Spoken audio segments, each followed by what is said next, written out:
Agua. I want to do this podcast to answer the question about something that I'm asked about all the time, right? It's about Rick and Morty. Yep, Rick and Morty, and whether there is any relationship between me, Rick Sanchez, and the cartoon character, Rick Sanchez, right? First of all, I want to thank you for hanging out with us here at Agua Media. This is a Latino podcast and a media network. Not because you have to be Latino to check in on us. We're glad that you're there, and we're going to share this moment no matter where the hell you are. But rather because we just figured that since 95% of us in the United States who are Latinos speak English, and we make up a fifth of the population of the United States, and there's no Latino outlet that exists out there for us, hey, let's create one. So we did. So welcome to Agua Media. Jump in. The water's fine. Corny, right? Yeah, whatever. All right, so what's in a name? Rick Sanchez. Mine. Did the creators of Rick and Morty use my name when they created the cartoon character Rick Sanchez? Yes. I think they did. And I think I can prove it to you. Like with everybody else, there are people who have no idea who I am. Or for that matter, there's people out there who didn't know that I was on the news for many years. They don't know because maybe they don't give a shit. Or because they don't watch the news. And then there are some people out there who know who I am, but have never heard of a character named Rick and Morty, right? Or Rick Sanchez on Rick and Morty. So that's all understood. That kind of stuff happens, right? Not everybody knows everybody, and you may be famous in your own family, but outside of your neighbor's house, nobody knows who you are. So, but let me make one thing very clear right from the outset, just to get us started here in this conversation. You ready? It's this. Way before there was a show named Rick and Morty, and way before there was a character named Rick and Morty, right? There was this. Rick's List, CNN weekday afternoons, 3 Eastern. Yep, that was the show. Rick's List. That was it. It was on CNN, and I guess I still am, Rick Sanchez, the guy who did that show. We did a bunch of cool stuff on that show, okay? And it got really large ratings, a big following. According to the people who study ratings and that kind of stuff, even though it was on CNN, it became especially popular with people who normally don't watch CNN. Watch. This is a virtual newscast. It's a national conversation, if you will. Listen to this. This comes on twitter.com/Rick Sanchez CNN. No, Joe. You are no longer just Joe, a private person. Rick, we both know who number 2 is. Who? Sanchez! Do me a favor. Let's check the tape. What I would say You're to you... absolutely ignoring my question. Not and at all, I don't Rick. think that's very nice. Not at all, Rick. And you are very nice. That's courageous. That's responsible. You're not a fan of political expediency. I don't like politics. That was it. Rick's List. A show that did well at 3 p.m. So the brainiacs at CNN decided, hey, let's move this thing up. And let's put it in front of Wolf Blitzer's show, right? So it'll increase his ratings. And they did. And then eventually they thought, wow, this show's getting a lot of traction. A lot of people are watching this show. It's becoming one of the most watched shows on CNN. So let's put it in prime time. And that's what they did. Because even though CNN's viewers were 60, 70, 80 years old, our show was getting really young people to watch. And the audience was also very diverse. CNN President John Klein at the time said that our show was getting the biggest non-traditional, non-white audience in the history of the network. So Rick's List was doing very well on CNN at the time. Now, suffice it to say, a shitload of people at the time knew who I was because I was on CNN. I was on one of the highest rated shows on CNN at that time. And what that same guy that I just told you about, John Klein, good guy, by the way, good boss, he allowed me to start using something which to most people was new at the time, called Twitter.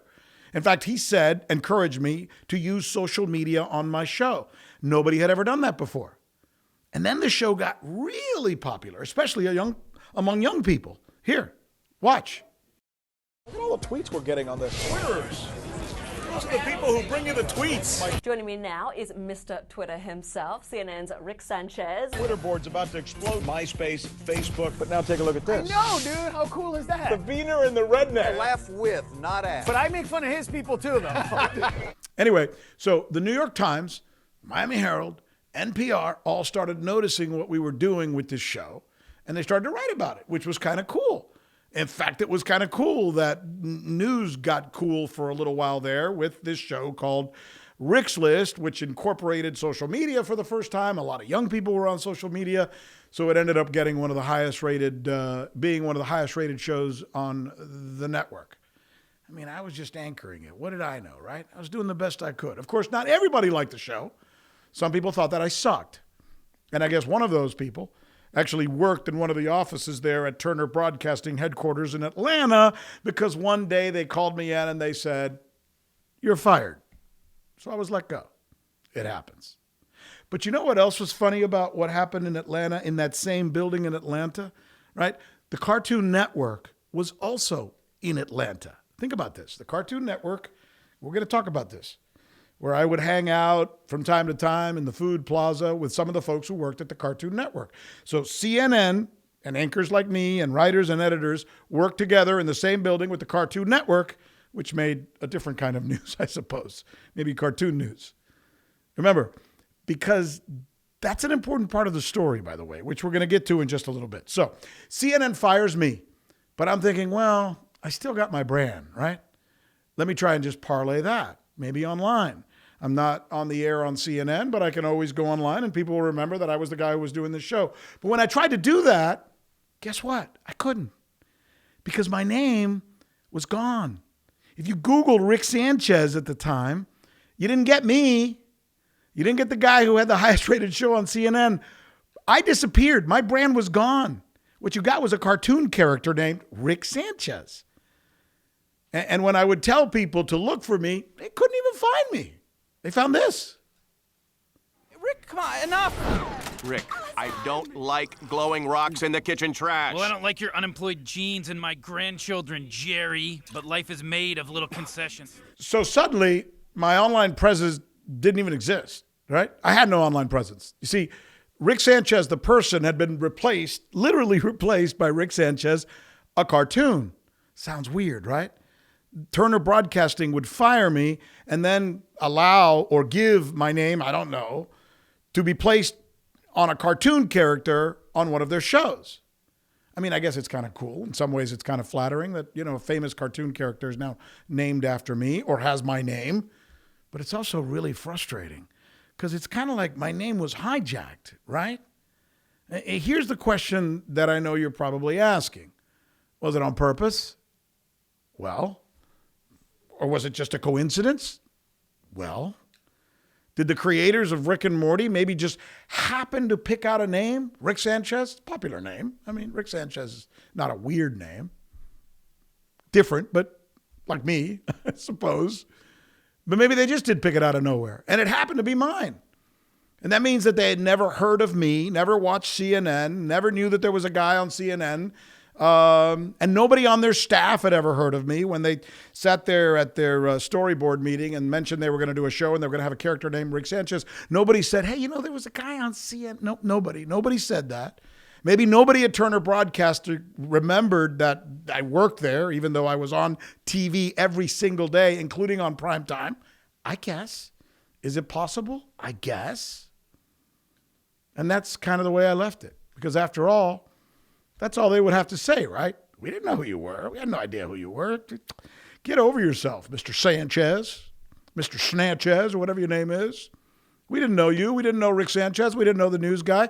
We just invented Rick Sanchez, the sociopathic cartoon character who's a mad scientist, and that's it. Shut up. Okay, I will. But then, one day, I was Googling through some old material, and you're not going to believe what I found. I found evidence that the creator of the show had to know who I was. Had to know who I was. And did know that I was a prominent news guy.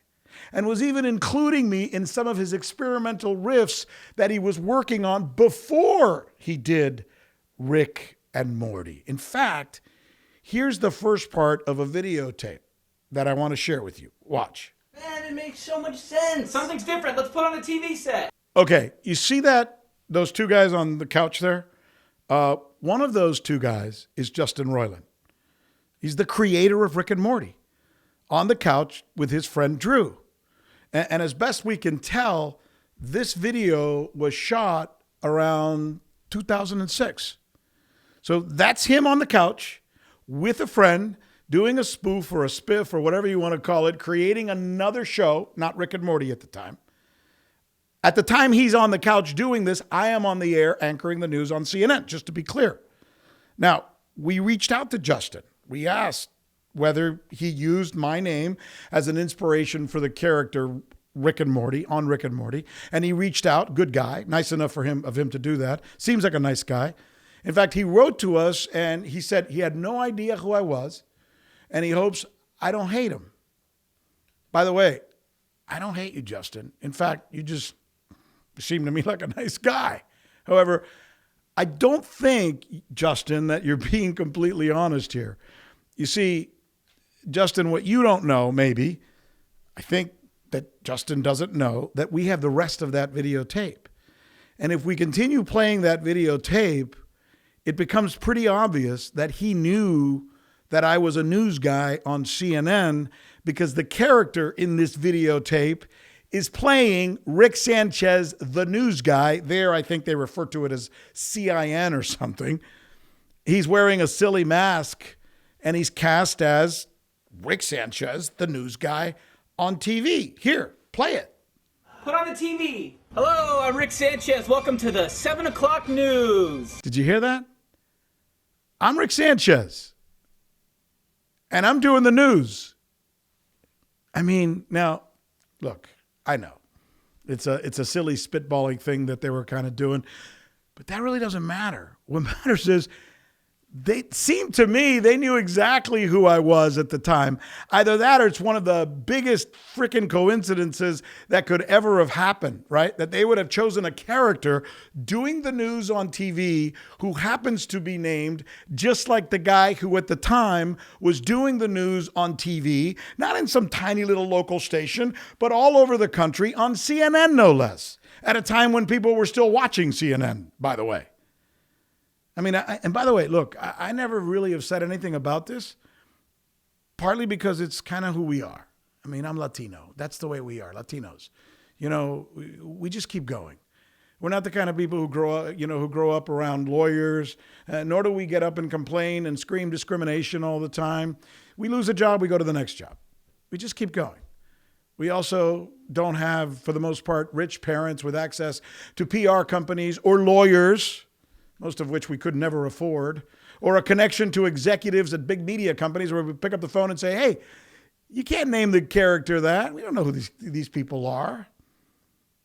And if we did ask them, they would say, what are you talking about? Which is, by the way, exactly what they did. Is it kind of weird, though?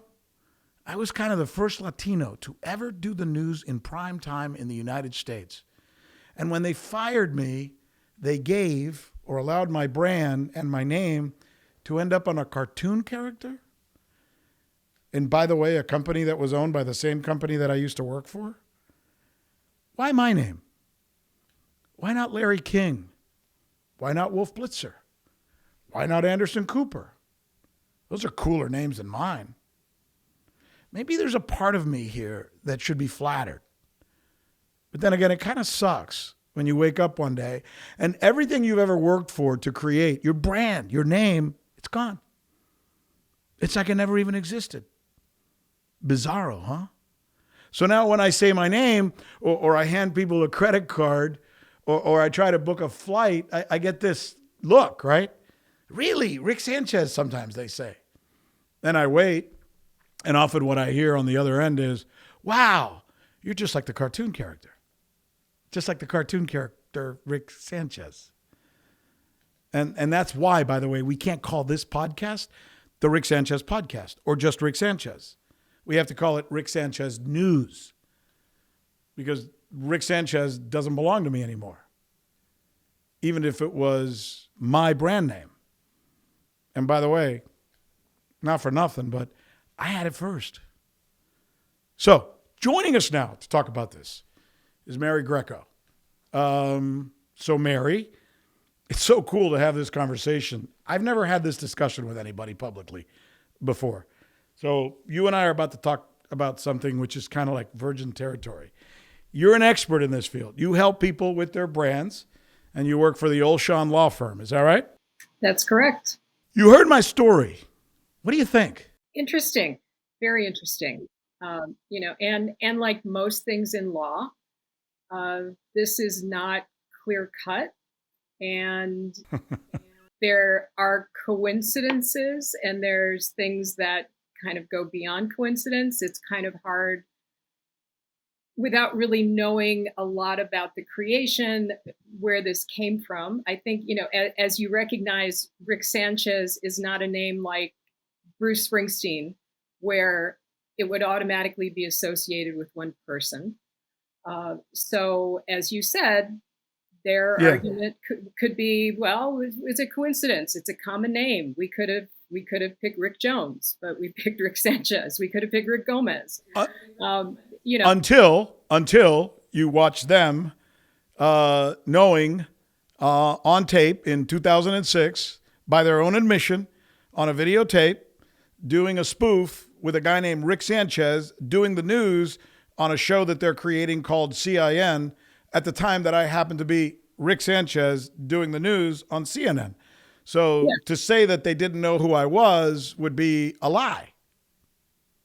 True. I hear that. And playing devil's advocate, the mere fact that they heard somebody's name and thought, wow, this is a cool name that we're going to use on our show, is not necessarily illegal under the law. It really would depend on their intent. Did they want to cause you harm? Did they know that by doing this, they would cause you harm? Does the character have your characteristics? Would the public, and this is always important in these discussions and the analysis, would the public believe that you were somehow affiliated with or endorsing this cartoon character and this show? That would be an important factor. I hear what you're saying, Mary, but I'm left with the fact that they knew who I was at the time. They knew I was an anchor on CNN. They used my name. And since then, I've been left without the brand that I once owned and worked so hard on. Can they just take someone's name like that? And again, there's not a clear-cut answer, unfortunately. And I know that there is damage on your side. I can definitely see that. And their likely argument would be they didn't know, and Rick Sanchez is a common name, and the character has nothing to do with you. Which is true. They cast a mad scientist, not a news guy, but they used a news guy's name, knowing the news guy existed and knowing exactly who I was. Correct. And the names you mentioned, again, Anderson Cooper, Wolf Blitzer, those are very unique names that really are associated with one person. Yeah. Larry King, probably not. How many Larry Kings would there be in the universe? A ton. Right. And, when you're talking about brands and branding, there are so many factors that go into it, so many factors that go into, what makes up a brand. And, can somebody use the same name? And you use the Coca-Cola shoes, and Coca-Cola is such a famous brand that it probably, I would say it goes across all types of goods and services. Nobody can use Coca-Cola for anything. There's other brands that are famous in their niche, but probably not in other areas. So, but isn't that somewhat prejudicial? I mean, who's to say who's famous and who isn't? I mean, sure, in the world of Anglo-Saxons, somebody might be famous, but among Latinos, Jorge Ramos blows away Anderson Cooper, blows him away. So if you were to try a case and you have Jorge Ramos, the judge would say, and I've never heard of this Jorge Ramos. By the way, Jorge Ramos is one of the most common names in the world. Most Hispanic names are common. So when you say it's a common name, most Latino names are common. And when you say it's not somebody that is known to the big community, well, what big community? The big community in what? New York, Chicago? What about Miami, LA, San Antonio? Do they matter? That's always a question in a case involving an infringement or involving a brand, is who is the target audience?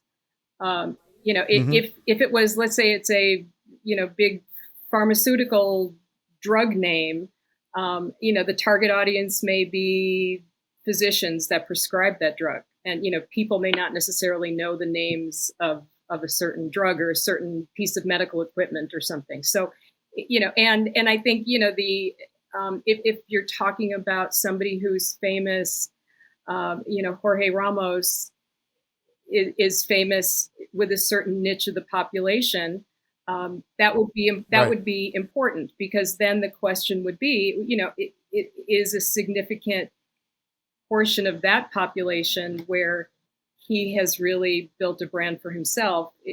Do those people know who he is, and would they be confused into believing that there was some association? So it's, these are very, very fact specific claims that are made, and there's no clear cut line. And I got to tell you, case law and things, it's all over the place. When, well, it's brand new. Think about it. Mary, there are people out there today making millions of dollars because they're on, I don't know, TikTok or Facebook or some other new social media platform that someone's going to invent tomorrow. And that person is very well known only right there. And you and I, if we thought long and hard enough, we could come up with a couple of those names right now. But that's all they are. Nobody knows this person except for the fact that they live on this place and they've made all this money as influencers in this place. Can somebody come along tomorrow and take their name? I guess this is all brand new territory in this whole brand law thing that you do. Right. Yeah. And the answer to that, can somebody do that? It depends. If there was an influencer named Susie Jones and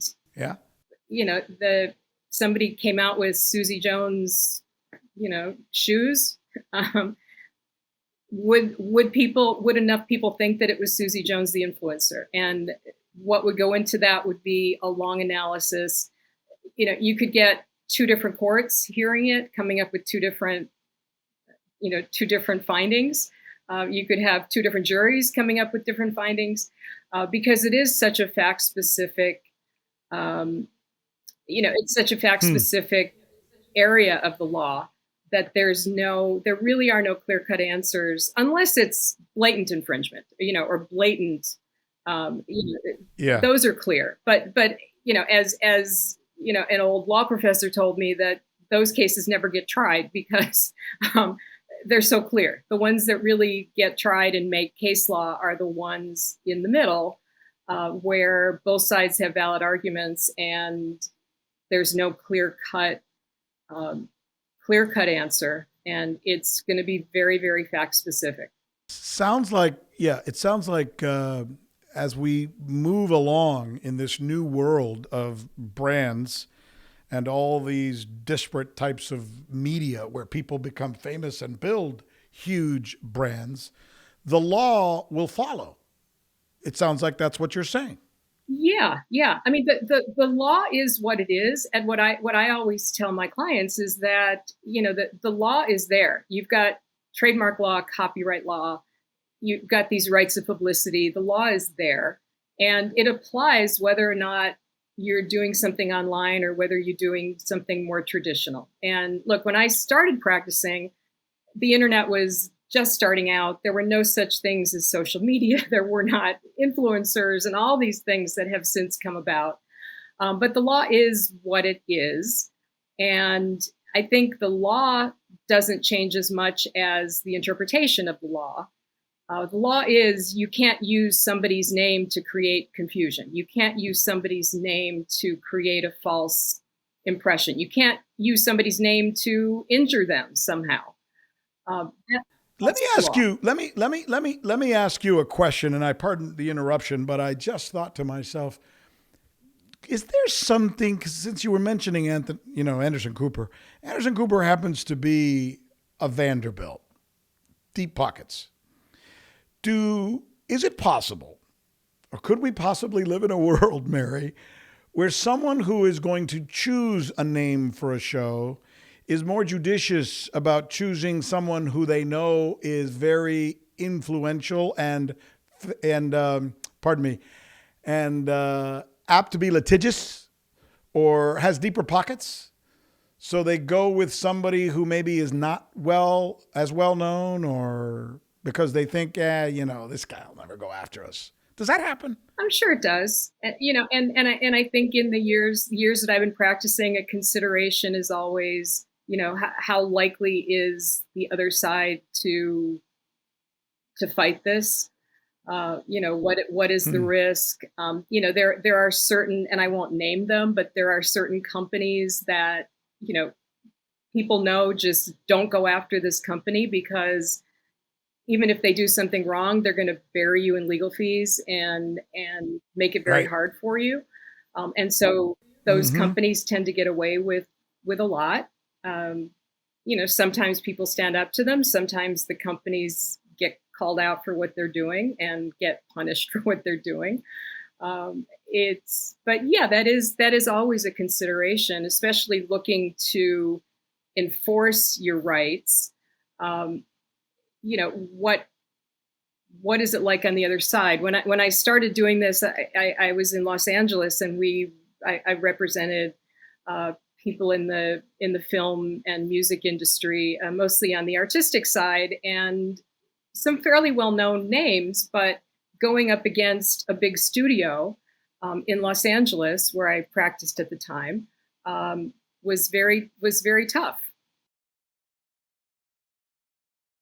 So, first of all, it seems to me like these guys who did this Rick and Morty show, they're nice guys. And I want no harm to come to them. And I don't want people to think that they did something that wasn't, they just do what they do. They're good guys, I'm sure, and they're very creative. And I think the show is fantastic. And in many ways, as I mentioned, it's kind of flattering that, if they did or if they didn't, that they use the same name as mine. But in a case like mine, for the sake of the appreciation of the people who are listening to us right now, is this a potential case that could be brought or not?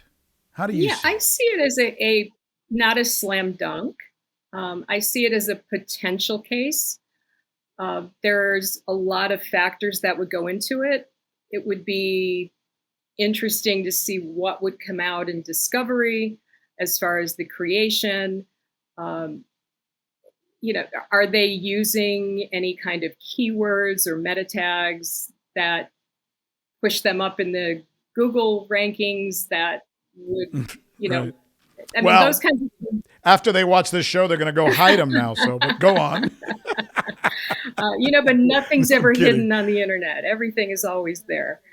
It's, again, going back to it's very fact specific. And I would say this is, if you just came to me out of the blue and said, do I have a case? And I heard what you had to say, I would say, maybe. I wouldn't say go away, there's no case here. I think there are some interesting issues because, this is something that has injured your brand because it's pushed you down in the Google rankings and people can't find you, and you built this brand. So it has injured your brand. Yeah, no fun. That's only one factor in these cases. And there's a whole list of other factors. Consumer confusion is very important. The public perception is important. The intent is important. And you just kind of look at all these factors and weigh them. A lot of times there's surveys that are done in these kinds of cases to determine what is the public perception. And I wouldn't say And you don't have a case. I wouldn't say you do have a case. This is definitely one of those in the middle cases that would really depend on the facts and also depend on the particular court and the judge and the jury if it's a jury trial. Yeah, as usual with these things. Yeah. Yeah. Well, that's Mary's explanation is as good as you can get. This is what she does for a living. She studies and helps people with the legalities and I suppose some of the peculiarities of brand affinity and brand identity. Thanks, Mary. Really appreciate your input on that. Listen, it's a fascinating situation. I don't mean anybody any harm, but I thought something like this happens. It's probably going to be interesting to a lot of folks out there. In fact, I'd love to know what you think. If you're following along in the conversation, what do you think of this situation? This is the Rick Sanchez News podcast. We publish this thing in English and in Spanish. We do this as part of Agua Media because Agua Media represents Latinos in the United States. A 20th of the population, by the way. There's a lot of Sanchez's out there, just as you just heard from Mary. But Latinos are usually only mentioned either negatively or less than 2% of the time in national conversations. Most importantly, our content is not corporatized. Not corporatized. That's important. Rick Sanchez News. You can find us right now on Apple, Spotify, or wherever you get your podcast. Follow our stuff right there. Or for those on YouTube, do me a favor. Subscribe. Leave a comment. Tell me what you think. I'd love to have this conversation with you more often. Okie dokie. And I guarantee that whatever you write as a comment, I'll read it and respond. Dale. Until next time. Andale. Agua.